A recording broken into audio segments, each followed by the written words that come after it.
Башкалабызның Максим Горький исемендәге паркында Корбан Фест бәйрәме узды. Осталык дәресләре, мөнәҗәтләр башкару, шигырьләр сөйләү, анимацион шоу.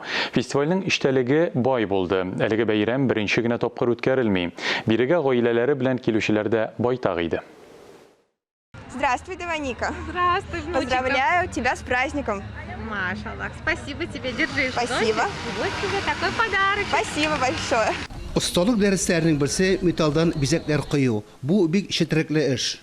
Заманнар бәйләнеше, үткәне, бүгенгесе, киләчәге. Фестивальнең шигары шундый. Осталык дәресләрендә борынгы сәнгатьтән алып, хәзергесенә кадәр үзләштерү мөмкинлеге бар. Любой рисунок, который вообще пожелает, создать может.